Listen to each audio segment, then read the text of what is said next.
Imagínate que no estamos en 2024, sino en el año 240 a.C. No sabes qué tamaño tiene la Tierra, no sabes a qué distancia está la Luna, no sabes cómo de lejos está el Sol y desde luego no sabes a qué distancia están las estrellas. Vamos, que no tienes ni idea de qué es el universo. ¿Cómo podrías saber cómo es el cosmos? ¿Sería imposible para ti conocer el universo sin dominar todas las leyes naturales? Pues imposible no es. Hubo pioneros de la ciencia que con sus escasos recursos y conocimientos sentaron las bases de lo que conocemos hoy. Y lo más sorprendente, acertaron en muchas cosas con una precisión simplemente increíble. Así que prepárate porque nos vamos a ir de viaje en el tiempo para conocer cómo, sin telescopios ni ordenadores, solo con papel y lápiz, estos héroes de la ciencia nos descubrieron cómo era el universo.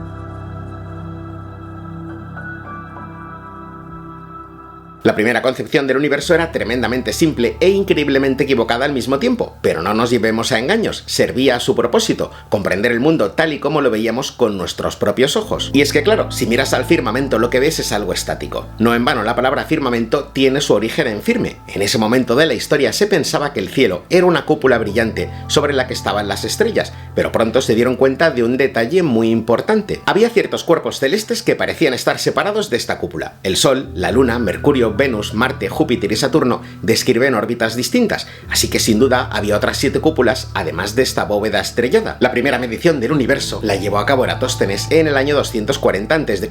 Él se dio cuenta que el 21 de julio a las 12 el Sol estaba justo en el cenit de su ciudad, Siena, pero en Alejandría, a 750 kilómetros de distancia, no era así. Así que usando 2 palos y midiendo la sombra que proyectaba el Sol en cada uno de estos palos, calculó la circunferencia de nuestro planeta y confirmó algo que ya sabían los astrónomos griegos, que la Tierra era redonda. Sus cálculos dieron como resultado 40.000 kilómetros de circunferencia, un cálculo sorprendentemente acertado, teniendo en cuenta lo precario del método que usó para obtener este resultado. Hoy sabemos que este valor es de 40.075 kilómetros, así que, como puedes ver, sabemos qué forma tiene la Tierra desde hace más de 2000 años. Pero claro, las ganas de conocer el mundo que nos rodea es algo que no es de ahora. Desde el principio de los tiempos, la curiosidad de los seres humanos ha sido insaciable, así que unos años después, Hiparco de Nicea se embarcó en una aventura mucho mayor: calcular la distancia entre la Tierra y la Luna. Aristarco había hecho un descubrimiento súper interesante, que la curva que producía la sombra de la Tierra al cruzar por delante de la Luna durante los eclipses indicaba los tamaños relativos de los dos cuerpos celestes. Así que sabiendo el diámetro de la Tierra era posible calcular la distancia a la Luna. Y sus cálculos le dieron un resultado asombrosamente preciso. La Tierra y la Luna estaban a 384.000 kilómetros de distancia. Con estos datos en la mano, por supuesto los griegos siguieron intentando descubrir los secretos del universo, otra vez de la mano de Aristarco, que intentó calcular la distancia entre la Tierra y el Sol. Aristarco diseñó un método perfecto para calcular esta distancia. Sin embargo, falló estrepitosamente, pero no por su culpa.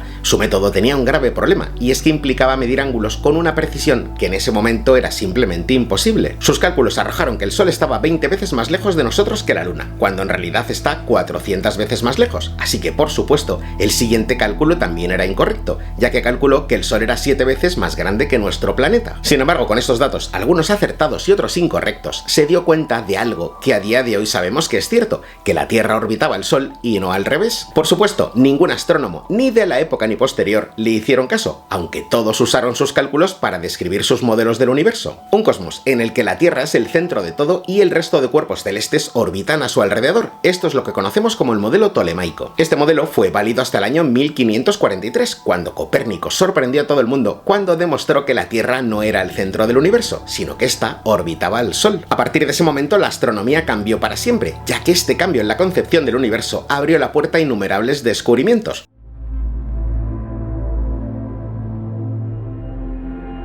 Sin embargo, había algo que no terminaba de cuadrar en el modelo moderno del sistema solar: las órbitas de los cuerpos celestes. Todos los astrónomos habían dado por sentado que las órbitas eran perfectamente circulares. Y esto no es un dato sin importancia. La bóveda celeste era perfecta, al igual que todos los planetas, lunas y estrellas del universo. Lo único que había imperfecto en nuestra existencia era la Tierra. Imperfecta como los seres humanos, al fin y al cabo. Bueno, pues Kepler le dio la vuelta a todo esto. Sus cálculos, que por cierto tardó años y años en perfeccionar, no dejaban lugar a dudas. Las órbitas de los cuerpos celestes eran elípticas, no circulares. Esto tuvo unas repercusiones e implicaciones muy importantes, y la primera de todas era que la distancia al Sol no tenía necesariamente que ser calculada de forma directa, sino que se podía hacer determinando la distancia entre otro cuerpo celeste más cercano fuera del sistema Tierra-Luna. Y claro, sabiendo esto, poco a poco los astrónomos pudieron crear un modelo del sistema solar mucho más preciso, y por supuesto, una vez completado este modelo, comenzaron a afrontar un reto mucho mayor: intentar calcular las distancias a las estrellas. Lógicamente, esto es mucho más difícil que calcular distancias a objetos que están relativamente cerca.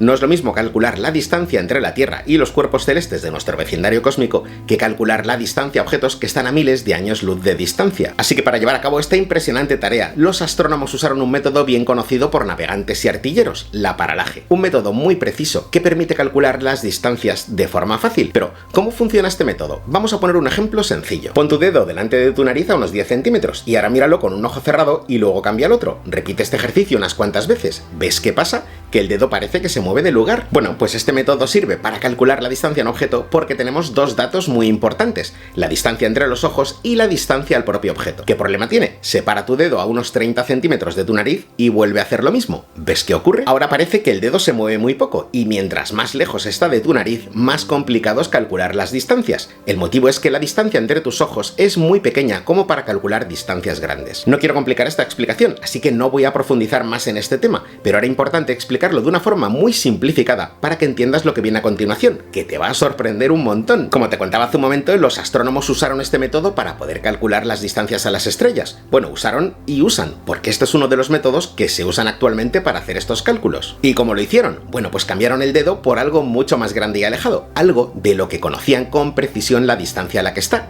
la Luna. La distancia entre los ojos también tenía que ser mucho mayor, así que usaron dos observatorios muy alejados. Si miras la Luna desde Estados Unidos, por poner un ejemplo, esta estará en una posición determinada respecto a las estrellas, pero esta posición cambiará si la observas desde Europa. Bueno, pues usando el método de paralaje y conociendo estas distancias, pudieron calcular la distancia a estas estrellas. Este es uno de los métodos de paralaje más comunes. Hay otro que es más sencillo y se puede hacer desde el mismo sitio, pero implica hacer la misma observación separado unos meses en el tiempo. No quiero complicar esta explicación, así que vamos a seguir adelante. Poco después, este método se refinó bastante, ya que en 1637 Jacques-Dominique Cassini tuvo una idea brillante. ¿Te suena el nombre Cassini de algo? Efectivamente, a la sonda Cassini le pusieron su nombre en su honor. Bueno, pues Cassini obtuvo el paralaje de Marte, y claro, con este objeto tan distante pudo hacer cálculos mucho más precisos, y entre ellos se encontraba uno especialmente interesante. Calculó la escala del sistema solar y refinó la distancia entre la Tierra y el Sol, dejando este dato en 136 millones de kilómetros. Como ves, poco a poco y con métodos bastante sencillos, los astrónomos estaban empezando a comprender el sistema solar, nuestra galaxia y el universo, y fue entonces cuando se empezó a utilizar la unidad astronómica como unidad de medida para medir las distancias en el sistema solar. Una unidad astronómica, o UA por sus siglas, es la distancia que hay entre la Tierra y el Sol, es decir, 150 millones de kilómetros, y usando unidades astronómicas es como los astrónomos suelen definir a qué distancia están los cuerpos celestes en el sistema solar.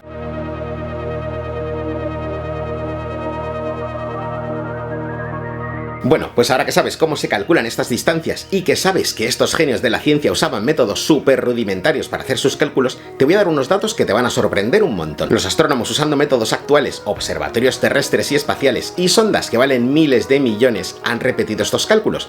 ¿Y sabes qué? Las medidas de uno de mis científicos favoritos, Copérnico, son increíblemente precisas. Fíjate en esta tabla, cada fila es un planeta y en las columnas tenemos a Copérnico versus la NASA, la ESA y toda la comunidad científica con recursos multimillonarios. Es que es completamente increíble. Fíjate en la ciencia que se puede hacer usando matemáticas, física, un lápiz, un papel y telescopios hechos con materiales súper rudimentarios. Bueno, pues la ciencia continuó mejorando y años después Friedrich Wilhelm Bessel usó un equipo llamado heliómetro, inicialmente concebido para medir el diámetro del Sol para calcular la distancia entre dos estrellas. Bueno, pues Bessel estuvo anotando la distancia entre las estrellas durante muchos meses hasta conseguir medir su paralaje. Lo hizo con la constelación del Cisne y pudo calcular en el año 1838 que estas estrellas estaban a 103 billones de kilómetros, o lo que es lo mismo, a 9000 veces el tamaño del sistema solar. Y esta es la historia de la astronomía hasta mitad del siglo XIX, y a partir de ese momento las cosas se pusieron súper interesantes, pero eso lo vamos a dejar para otro vídeo. Si quieres que lo haga, dímelo en los comentarios, y si no quieres perdértelo, suscríbete y activa la campanita, todas las notificaciones, para que YouTube te avise cada vez que saco un vídeo. Por otro lado, para escribir este vídeo he usado entre otras como referencia bibliográfica Introducción a la ciencia de Isaac Asimov, un libro maravilloso que te recomiendo un montón. Eso sí, aviso a navegantes, tiene ya más de 50 años, así que hay muchas cosas que han cambiado. Antes de irme me gustaría recomendarte dos vídeos que te van a encantar. Uno es ¿Podemos alcanzar las estrellas? Y el otro, ¿Hay algo que no entendemos del universo? Y nada más, espero que te haya gustado el vídeo, y si es así, nos vemos la semana que viene con mucha más ciencia.